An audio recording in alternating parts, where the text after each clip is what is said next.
नमस्कार, मैं हूं मृत्युंजय कुमार झा और फटाफट आपको बताते हैं कि कमोडिटी मार्केट में इस वक्त क्या एक्शन चल रहा है। तो गोल्ड ने आज एक बार फिर से शानदार पारी खेली है और आज इंट्राडे में एमसीएक्स पर गोल्ड 50,707 रुपए की नई ऊंचाई पर पहुंचा है। जबरदस्त तेजी आई है और इंट्राडे में 600 रुपए से ज्यादा की मजबूती के साथ गोल्ड में ट्रेड हुआ है। अंतर्राष्ट्रीय बाजार में गोल्ड $1875 प्रति ऑन्स के ऊपर चला गया है और 9 साल की ऊंचाई पर है भाव। 6 महीने में घरेलू बाजार में, घरेलू एक्सचेंज में 10,000 रुपए से ज्यादा महंगा हो गया है गोल्ड। इसके अलावा चांदी में भी बड़ी तेजी लौट गई है और एमसीएक्स पर चांदी का भाव आज चांदी ने 62,400 की ऊंचाई को छुआ है और आज करीब 1,000 रुपए तक की तेजी चांदी में देखी गई है। 3 महीने में चांदी में 45% तक का रिटर्न मिला है और अंतर्राष्ट्रीय बाजार में चांदी का भाव $23 के ऊपर ट्रेड कर रहा है। तो बड़ी तेजी गोल्ड और सिल्वर में। इसके अलावा आज तेजी क्रूड में भी है और ब्रेंट का भाव $44 के ऊपर है। WTI क्रूड का भाव $42 के ऊपर है। एमसीएक्स पर भाव करीब 1% की मजबूती के साथ ट्रेड कर रहा है और EIA की ये रिपोर्ट है जो अमेरिकी ऊर्जा एजेंसी है सरकारी, उसकी रिपोर्ट आई है कि पिछले हफ्ते क्रूड का स्टॉक अमेरिका में 49 लाख बैरल बढ़ा है।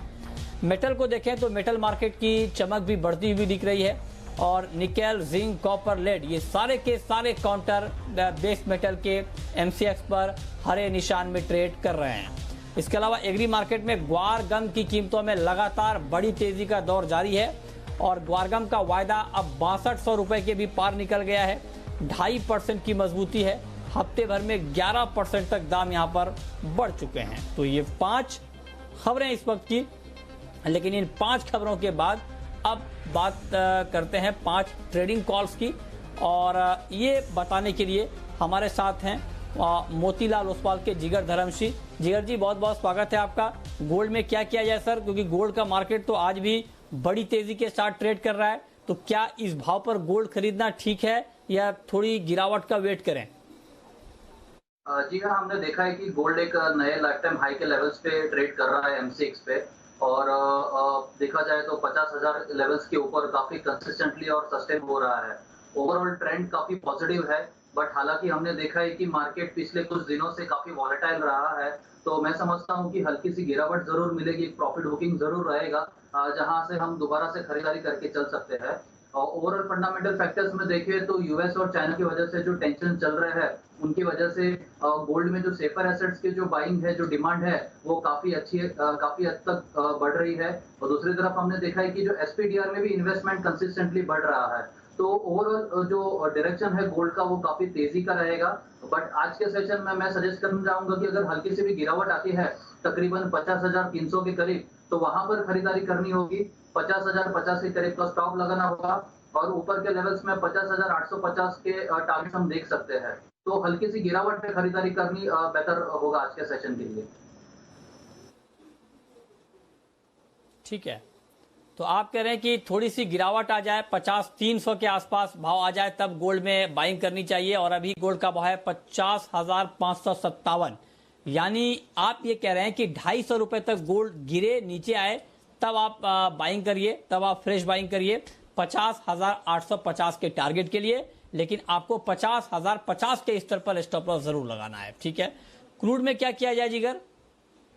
क्रूड में काफी मिक्स्ड मूव है। हमने देखा कि कल जो ईआई की तरफ से इन्वेंटरी डेटा देखे थे तो इन्वेंटरीज तो काफी हद तक बढ़ के आई थी। इनफैक्ट जो प्रोडक्ट इन्वेंटरीज है वो भी बढ़ के आए थे और दूसरी तरफ हमने देखा है कि यूएस के काफी सारे स्टेट्स में कोरोना वायरस के जो नंबर्स है वो काफी ज्यादा बढ़ रहे हैं, जिसकी वजह से ये आशंका है कि आगे जाके कहीं ना कहीं क्रूड की जो डिमांड है उस पे दोबारा से एक हिट हो सकता है और यूएस एक मेजर कंज्यूमर है क्रूड का। तो मुझे लगता है कि कहीं ना कहीं ये इम्पैक्ट की वजह से अपर साइड तो काफी हद तक कैप्ड है, बट दूसरे एंड से देखें हम लोग अगर तो क्रूड के प्राइसेस कंसिस्टेंटली 3,000 के लेवल्स के ऊपर सस्टेन हो रहे हैं, तो मुझे लगता है कि एक टेक्निकली पर्सपेक्टिव से ये अभी भी हल्की सी तेजी क्रूड में जरूर से रहेगी, बट अपसाइड काफी मुझे लिमिटेड दिख रहा है। तो एक थोड़ी सी करेक्शन में खरीदारी करनी चाहिए। 3130 के लेवल्स अगर मिलते हैं तो वहां पर खरीदारी करें।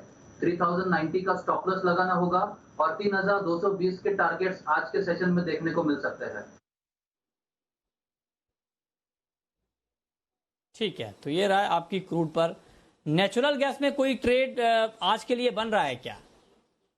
जी हाँ, हमने देखा है कि नेचुरल गैस पिछले काफी कुछ महीनों या हफ्तों से अगर देखें तो 120, 117 ये एक स्ट्रॉन्ग सपोर्ट एरिया रहा है नेचुरल गैस के लिए। और वहाँ उस लेवल्स पे टेस्ट होने के बाद दोबारा से बहुत शार्प रिकवरी आती हुई देखी हमने नेचुरल गैस में। हालांकि कोई मेजर फंडामेंटल फैक्टर्स यहाँ पर प्ले आउट नहीं हो रहे हैं नेचुरल गैस के लिए, बट अगर टेक्निकली देखें तो एक हल्का सा रिवर्सल जरूर देखने को मिला है हम लोग को चार्ट्स में। तो मुझे लगता है कि नेचुरल गैस एक शॉर्ट टर्म के लिए तेजी दिखा सकता है। तो आज के सेशन में अगर कहीं पर भी 124 से 125 के जोन में अगर लेवल्स आते हैं तो गिरावट पे खरीदारी करिए। 120 का स्टॉप लॉस लगाना होगा और 130 के टारगेट्स के लिए हर करेक्शन में बाइंग करनी चाहिए। ओके, ठीक है। तो ये रहा आपकी नेचुरल गैस के ऊपर है। कॉपर में आज के लिए बिल्कुल शाम के कारोबार के लिहाज से आप क्या ट्रेड देख रहे हैं? जी, कॉपर और सारे बेस मेटल्स में हमने देखा है कि काफी अच्छी तेजी देखने को मिली है। और खास करके कॉपर और जिंक ऐसे दो काउंटर है जहां पर ये जो तेजी है काफी सस्टेनेबल है। हमने देखा कि कॉपर कम से कम 500 लेवल्स के ऊपर काफी स्ट्रांगली सपोर्ट होल्ड कर रहा है और अपसाइड में मुझे लगता है कि 514 से 515 के लेवल्स भी देखने को मिल सकते हैं। तो आज शाम के सेशन के लिए मुझे लगता है कि अगर हल्की सी भी गिरावट आती है तकरीबन 507.50 के करीब तक, तो वहां खरीदारी करने के लिए बेहतर लेवल्स रहेंगे। 504 का स्टॉप लॉस लगाना होगा और 514 के एक इंट्राडे के लिए टारगेट्स लेके चल सकते हैं। ओके, जिंक में आपको क्या लगता है कि अभी खरीदारी ठीक रहेगी? जी हाँ, कॉपर और जिंक ये दो ही ऐसे मेटल है जो ओवरऑल बेस मेटल कॉम्प्लेक्स में काफी ज्यादा स्ट्रांग दिख रहे हैं। तो जिंक में भी खरीदारी की ही सलाह रहेगी। 173.50 के लेवल्स पे खरीदारी करना होगा। 171.25 का स्टॉप लॉस मेंटेन करके 176.50 के टारगेट्स लेके चल सकते हैं। ठीक है, बहुत शुक्रिया जिगर धर्मश्री जी आपका हमारे साथ जुड़ने के लिए, बताने के लिए कि आज कमोडिटी में कहां पर ट्रेड करना चाहिए। तो फिलहाल इस बुलेटिन में इतना ही।